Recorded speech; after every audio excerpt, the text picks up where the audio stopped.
Well, one of the most talented couples in the music industry is here with us today. Reggie and Ladye Ladye Smith have been part of the Gaither Homecoming family for over a decade. They've performed at the Super Bowl, the Grand Ole Opry, Billy Graham Crusades, and in Carnegie Hall.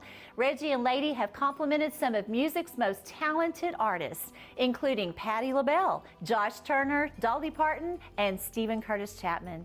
Known for their smooth, soulful vocals and impeccable musicianship, their communication always reflects what is true of them both on and off the stage. Authenticity. Reggie and Ladye, welcome to Grace and High Heels. I'm so glad to have you here. Shannon. What an Thank honor. you. What an honor. Well, I just want to jump right in because we have so much to talk about. Reggie, I'm going to start with you.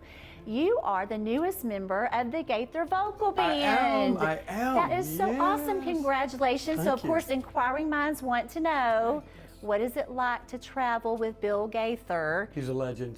Yes, He's he a is. legend. He's amazing. Yes, It's he unbelievable. is. He wears a Fitbit. Okay. Wears a Fitbit, and he walks between 10 and 14,000 steps every day.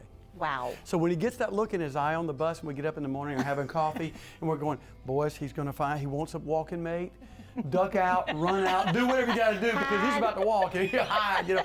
It's amazing. It's really great. He great. is amazing. Yeah. And the Gaither Vocal Band, of course, Oh, what a top-notch. top notch, excellent all the excellent way. guys. Excellent guy, great guys and Yeah. just brothers, great Yeah. guys. Wow. Well, you guys are like the sweethearts of the music industry because everybody looks at you your love shines through. You're just so sweet, so sweet. So tell us how you keep your marriage strong because when you're apart, when you're traveling on the road, that's not always easy. Well, so how do we keep our marriage strong? First and foremost, she, you know, it's a commitment, as we all know.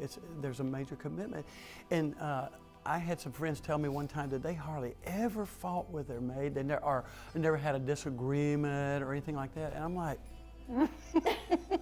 is somebody dead? How is that possible? Is there any passion whatsoever? You know, but you know what? We just try to respect, and you know what? This girl's got my back when no one else has her back. And you know what? I have her back too. And we know that. That's just something deep down that we know. And you know, the most trying time right now for us is trying to rear a 16-year-old. Right. And know how to do that. We've never done it before. Right. You know?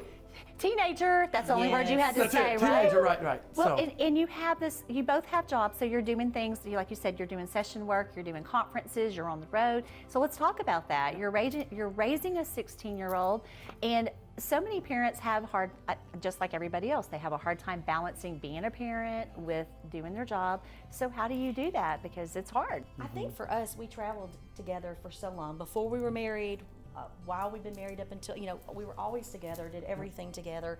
And so we kind of have a rhythm that's different from most people. We have the road rhythm. And so we kind of understand. And so like even when he's with the vocal band, I understand the pressures that are going on during the day. I also understand the catering and the sleeping late.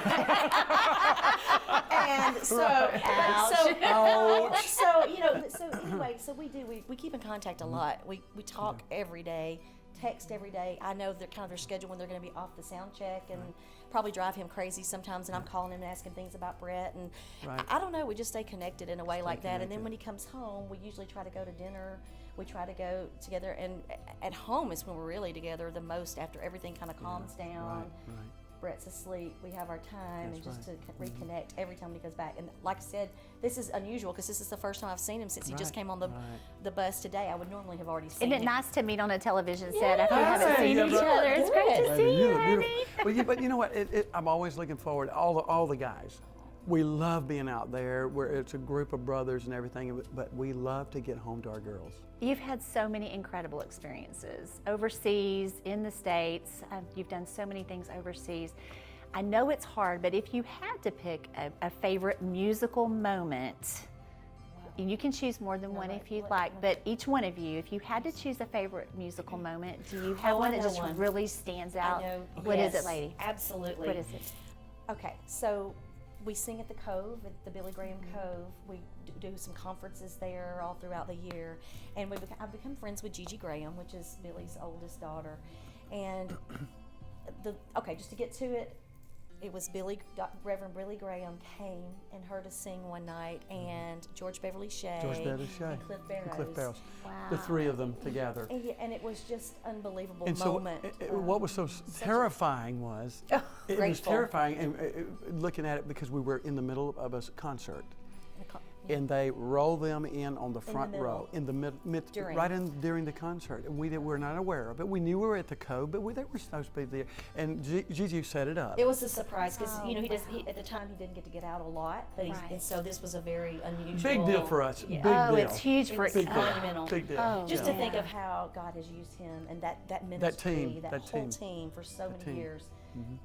You were giving back to them. Oh, They were well. being blessed by listening to y'all. It was after such all an that you honor and just, received. amazing It was to. just, What we an were quite incredible emotional honor. when, I during bet. that moment. Yeah, it was pretty quick. And then one other time, this is not spiritual in Yeah. any way. Okay. Okay, so when I was singing at the Opry, Lisa Marie Presley came in and they called me ahead of time. They said, okay, Miss Presley's going to be here and she would like you to come early to sing a duet and to do some vocals. Can you come in? I'm like, sure. So I came in early with the band, and the whole time I'm driving, don't think about Elvis, don't think about Elvis, don't think about Elvis. I'm like, just zone it out. This is just going to be. Right. And when it's all over, I can Her call her last name's not again. Presley. Her last name's not Presley. It's not Presley. Oh my That goodness. is awesome. That was fun. Oh my That was gosh, a what great a blessing. that is an incredible experience. Yeah. Wow. Okay, so let's switch gears. Your funniest moment. Right before we were going to Israel with the Gaither, when we were going over to film the Israel Homecoming Yeah, you video, remember that. Yeah. Reggie had, what's it called? An implant. Veneer. He had 2 veneers only. Okay. And This one. So right before, the nurse called in and said, the doctor's sick, can you come in really quickly? So he went in really fast. The nurse pulled his entire real tooth out, root and all. Broke it Had to have an emergency root canal. It was horrible. So we go to Israel with a fake tooth, everything. But the problem is, it kept popping out. Later, Well, so wait. now. So while they were doing the implant to make it all work, Shannon. So while we were doing it, so we were in London singing, and they have it forward to London, at the a little later, Invisalign, just the 2 of us. the Invisalign that Okay, held it right, yes. till they got it replanted in 2 more weeks. But we couldn't do it. We had to be in London, so had to make it work. So I knew not to put a lot of pressure, but I put too much pressure. I went, and I went for it. Girl, blew out onto my feet. So can I stand up? Is it okay? Can I stand up? So no, don't stand up. But Lady Love just kind of steps in front of me like this. Like this in front of me while I bend down, pick the tooth up, pop it in, and we go at it. It's kind of like when the microphone doesn't work, you just take over. Let's go. And it was just, so. We bent down, got it. I don't think anybody knew, but So by the way, I have a permanent now. No it's all problem. good. Now, It's all we're good. all staring at your tooth. There it is. Right It's all there. good. So. Oh, that's a great story. Yeah. We have a lot of people watching who are artists, who are aspiring, and I just think it would be great for you guys to talk to them for a minute. A lot of people would love, they turn the Gaither videos on, they come see the vocal band, they look at you and think, wow, how do I get there? I want to do that. What would you say to them? Well, first of all, it sounds elementary, but it's so true. It's start where you are. I mean, like when we grew up, it was our dream to sing. My dream at 4. I mean, I just loved music from an early age. But how it started, I started in my church, and I sang everywhere that I could sing, and I sang for everyone and for, shut-ins and any kind of little Valentine banquets. It really is about that. It's about serving, giving, and I think Reggie would say honing your craft. It gives you experience, and it makes you learn how to connect with people, and also to see what the needs are of people, and to see how God wants to use you. What is your way? Who are you?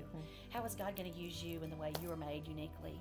And I think then we went on, and we went on through school, and we majored in music. You just keep going until the opportunity presents itself. I mean, we sang with Laurel Harris. I know you probably know that was just the most amazing. That was my dream for a long time. He was our mentor, Lorna was. But let me say, God kept saying no for a long time. He said, no, I want you to go. And I kept thinking, God, you know the desires of my heart. You know what I want to do, And so, but no, I kept going through school. I got my degree. I did all these things. And then it was just amazing. Now, that doesn't always happen. I mean, there were a lot of no's that were still no's. Right. But I think being faithful to the process and to what God wants you to do where you are at that moment, and not try to step ahead and make something happen. It's very hard because you have a desire and you're excited and you're wanting to go.